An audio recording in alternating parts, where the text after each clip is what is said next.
Welcome. You're listening to Retirement with Meaning. I'm Carmen Aceta, I'm your host, and this is episode number 15, Boosting Your Body, Mind, and Spirit. And I might add, giving your brain a boost in the process. As I'm recording this, it's a beautiful late May afternoon where I live, and I have to give credit to my wife. She's done an exceptional job with flowers and plants, and everywhere I look outside, when I come in, when I go out, there's beauty in life. And I remember when spring was first starting, making some little blurb about everything coming back to life and what a good time for our coming to life ourselves, to getting back outside, getting active, growing, flourishing like nature was doing. Well, that opportunity is still here, and I found myself wanting to reinforce it, and then that brought some other ideas to my mind. And for those of us who definitely qualify as retirees, as being somewhere in the second half of life, as even being able to be called elders, we might have lost a step, as they say in the sports world. Maybe all the neurons don't fire as quickly or readily as they used to. Maybe going up steps seems a little more of a challenge than it was. Maybe we're not quite as firm or fit. And this second half of life work takes work. So the more we can bring to it, the more fit we are, the more alert our brains are, and so on, I think we're going to have a better chance of capitalizing on the opportunities in the second half of life that I speak of in almost every podcast. So I think what I'm going to be talking about today throughout most of the podcast will be a help in all those areas that I mentioned we might have lost a step or two, and be an assistance to us, more tools in our toolkit to bring to whatever we want to manifest during the second half of life or retirement period of our life.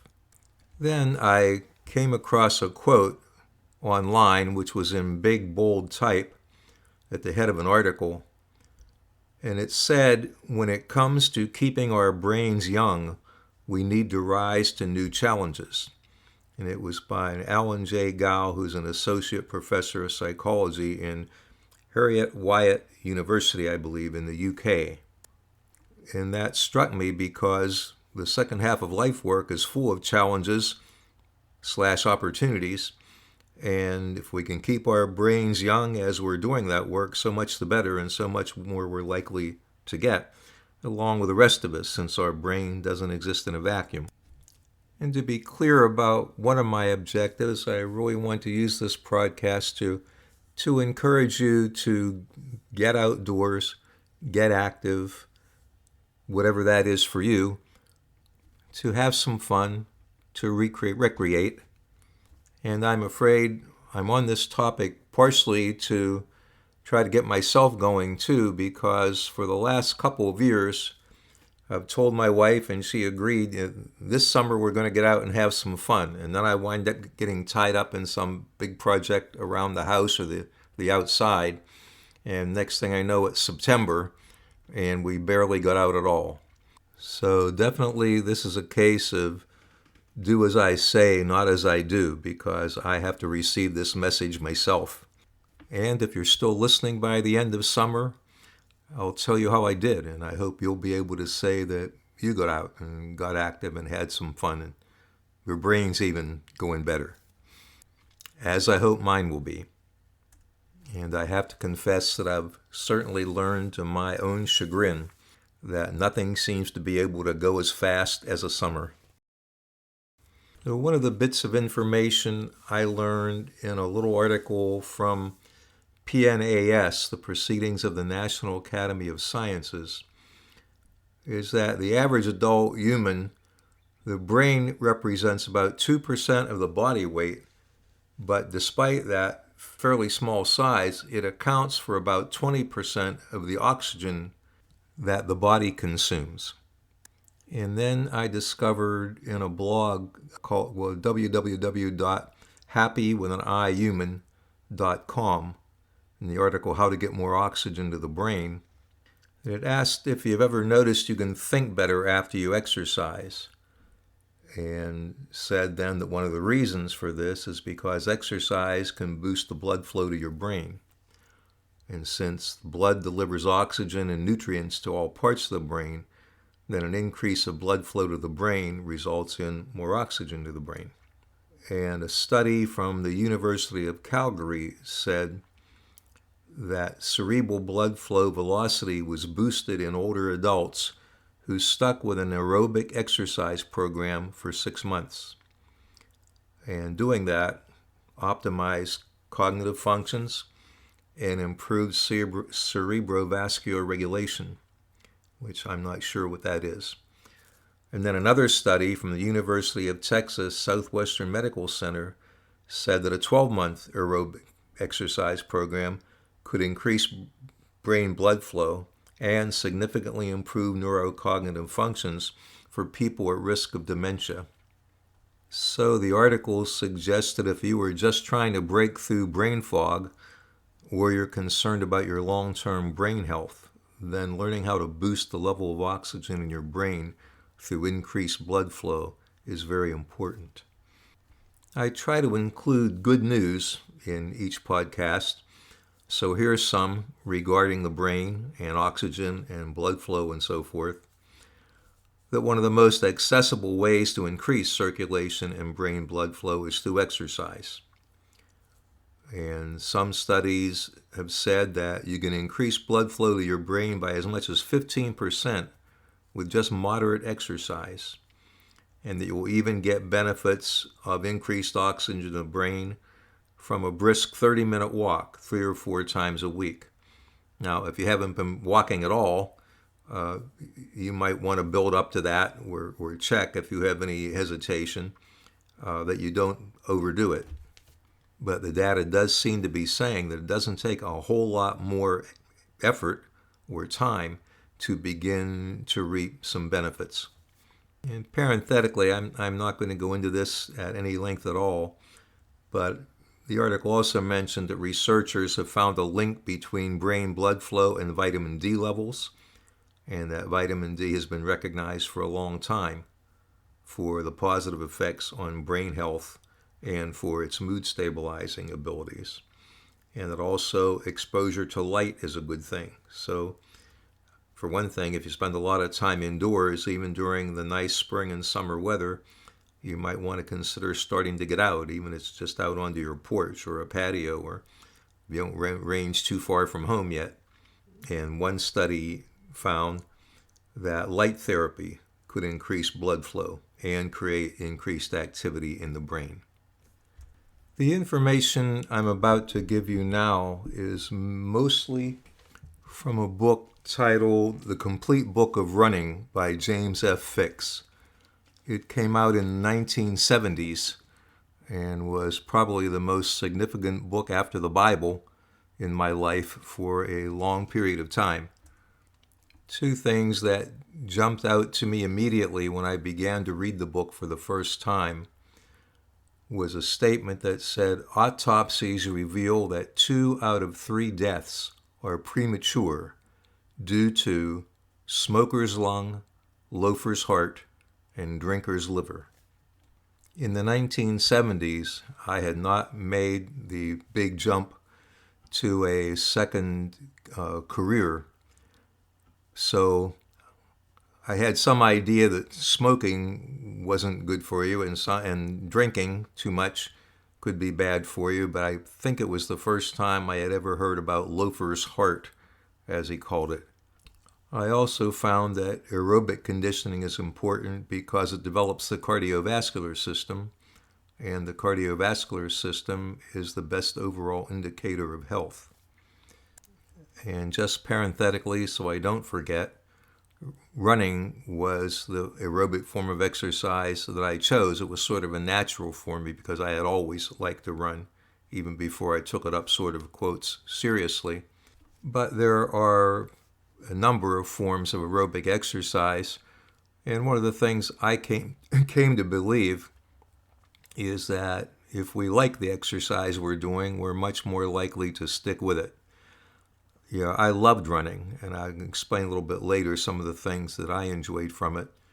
But I knew people that hated running, and yet they ran because they knew it was a good, efficient, quick form of exercise for them and pretty easy to do. You didn't need any particular equipment, or it didn't cost a lot of money. You didn't have to pay fees, and they could step out their door and be exercising and be back and then get on with what they really wanted to be doing. The second career I mentioned a moment ago was becoming a psychotherapist. In my earliest experience, and then a good part of my experience in the rest of the 30 years or so that I was a therapist, was in addiction treatment. And it didn't take me very long at all to discover the destruction that drugs and alcohol wreaked upon addicts' physical health. The blood work that we did when they first came in was like a disaster zone. Everything was out of whack. And sometimes, sadly, even though they got into recovery, the damage that had been done in their active addiction finally caught up to them.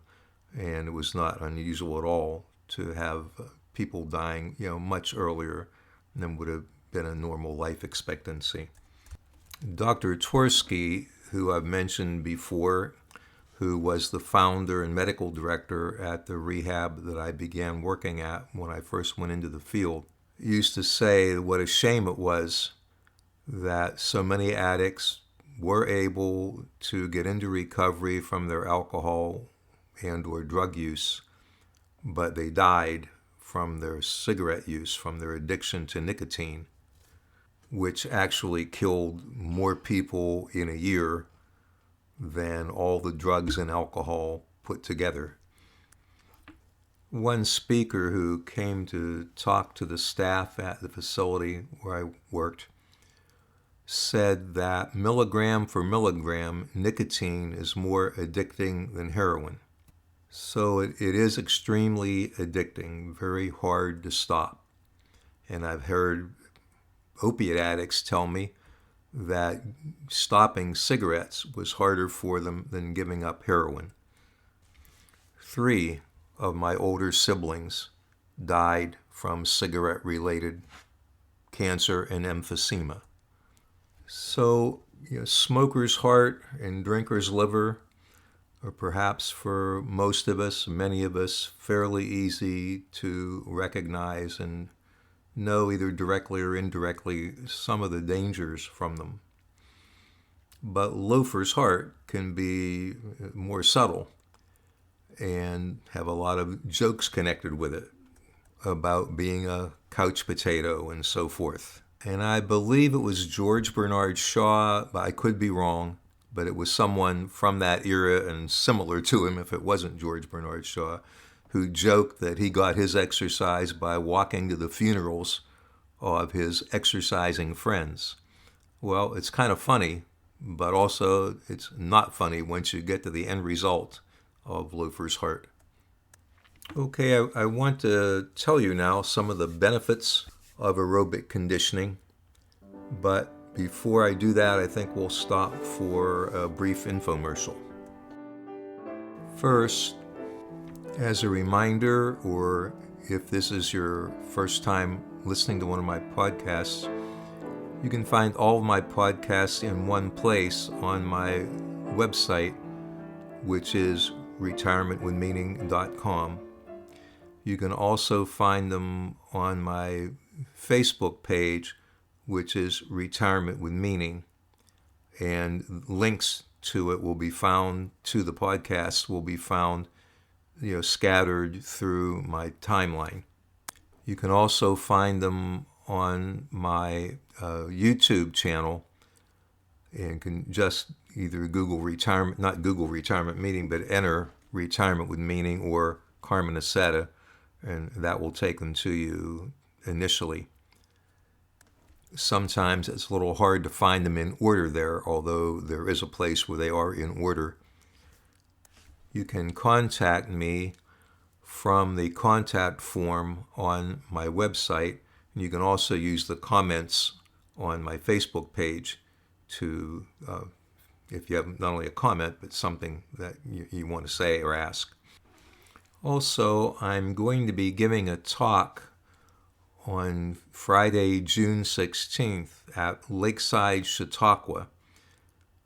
Lakeside is a part of the Chautauqua movement, and actually I believe it's the oldest one in the United States, even older than the more famous one in New York. And they're celebrating their 150th anniversary as an entity, and I will be giving a talk on the second half of life on June 16th, as I mentioned. If you're from the vicinity or are going to be in the vicinity at the time and care to come, there is no charge for the talk itself, but during the vacation season, which has now started, there is a gate pass fee. There is one for, I believe, $8 that is good for 4 hours, which will be long enough to get you to the talk and in and out and still within your time limit.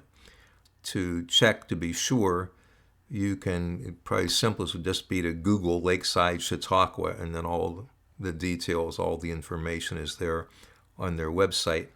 The talk itself is an hour and a half. It will be pretty comprehensive, and if you're new to all this, it kind of give you the whole overall picture in one lump, sort of. You would also need an auto pass for the day, and I believe the cheapest ones are $3 for parking like off campus, so to speak. Lakeside is right on Lake Erie, and it's in the vicinity of Sandusky. It's actually right across from Kelly's Island, if you're familiar with that area. And it's on the Marblehead Peninsula, if that means anything to you. I'd like to see you there. If you come up and introduce yourself to me. I'd like to hear from listeners, either through my contact form on the website or by comment from my Facebook page. Again, my website is retirementwithmeaning.com, and the Facebook page is Retirement with Meaning. All right then, let's get back to some benefits of aerobic conditioning. 1, it reduces the risk of heart disease. It improves every risk factor except heredity. It lowers blood pressure. It causes many physiological changes that lead to greatly improved physical ability with less effort. That sounds like a pretty good deal.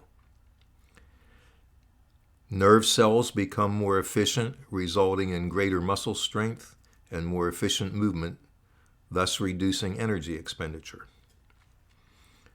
Muscle contraction becomes faster and stronger. Muscles don't tire so quickly and can work longer.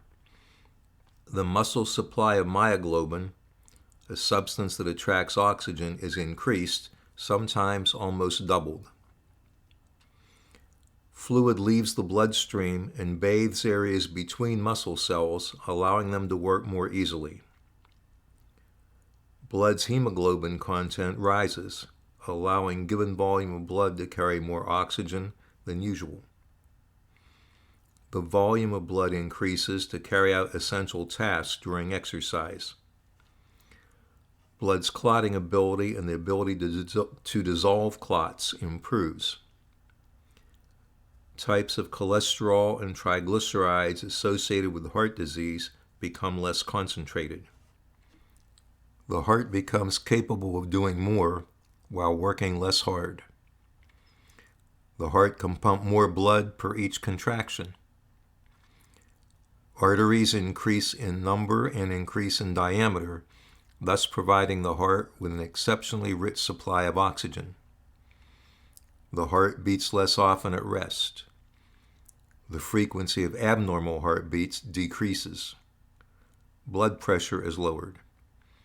A trained heart returns to normal beating more quickly after exercise and rests longer between beats at rest.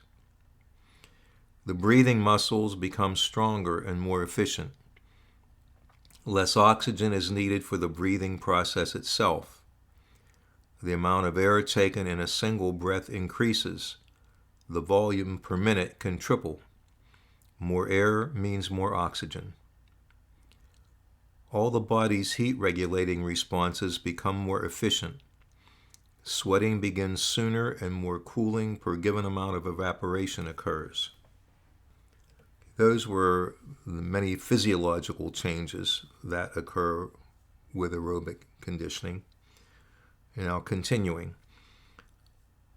It cures minor ailments such as headache or upset stomach. Helps reduce or stop smoking. Improves eating habits. It slows the aging process. Relieves tension. Reduces anxiety and depression. Increases energy. Improves concentration. Firms muscles. Aids weight loss. Running, for instance, burns about 100 calories per mile. Relieves constipation. In fact, runners often find that they get the opposite effect. When they run, they have to dive into the bushes suddenly. It gives a sense of accomplishment and discipline. It improves feelings of self-worth. It improves posture. Provides a temporary healthy escape. Increases sexual pleasure. Fills time productively. And can lead to new interests and friends.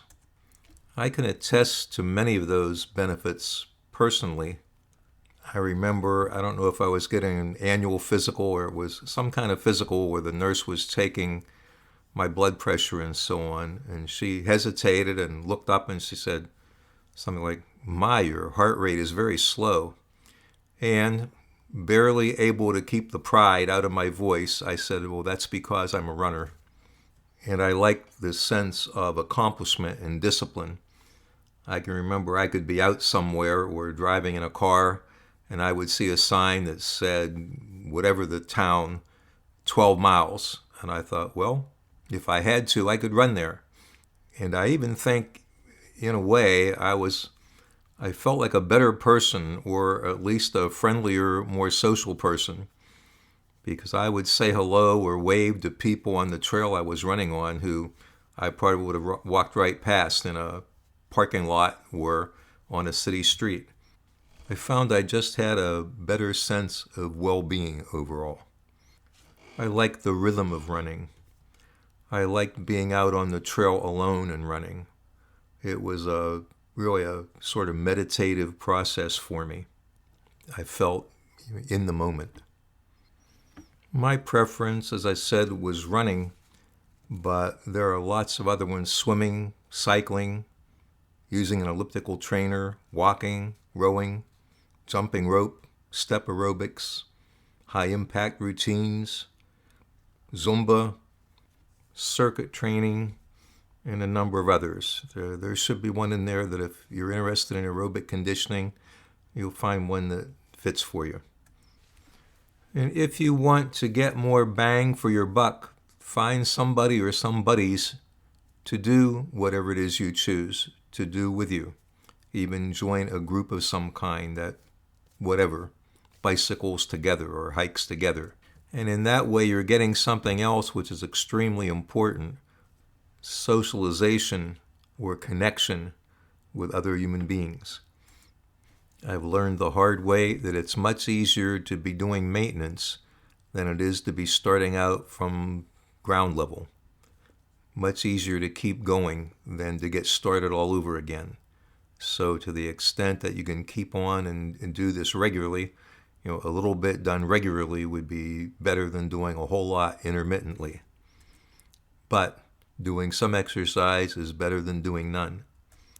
And if you get started and then let it go, or you've been pretty regular and then let it go, just step back on the path. You might have to back up a little bit, or you might not, depending on your fitness and how long ago you were away from it.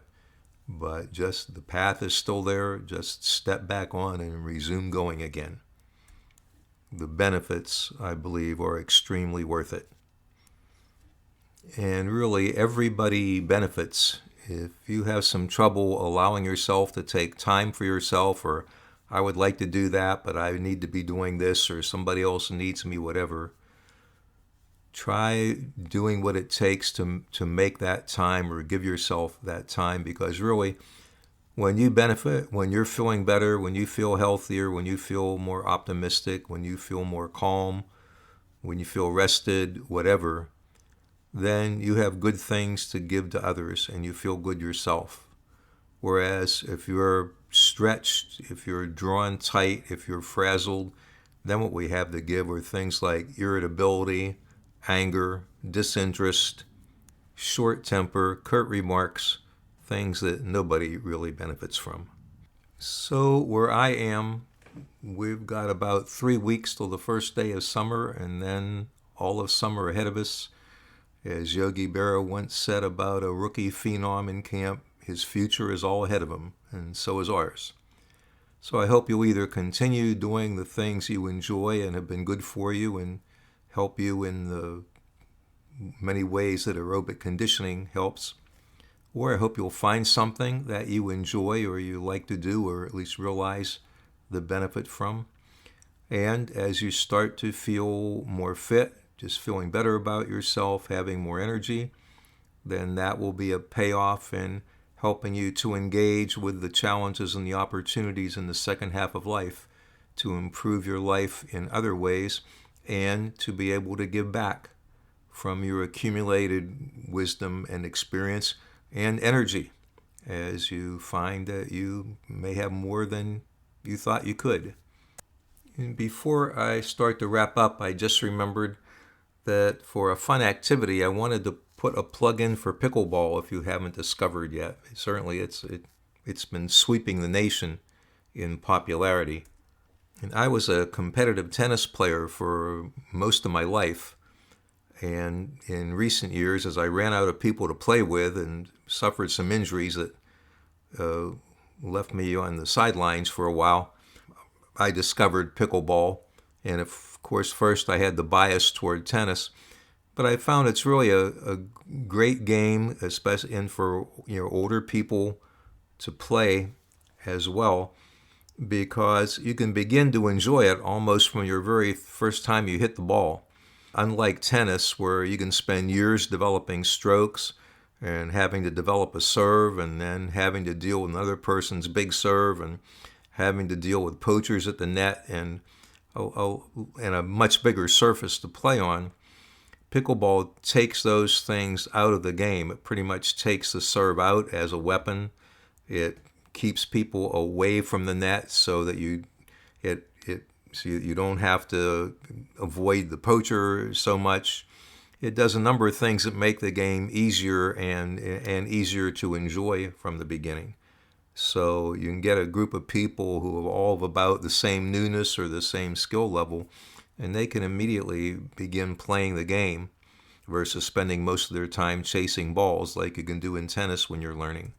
And for a lot of people, there's a big social content to it because they play in groups that meet at the same courts at the same time or in their racket club, wherever. So you also get the socialization aspect as you play.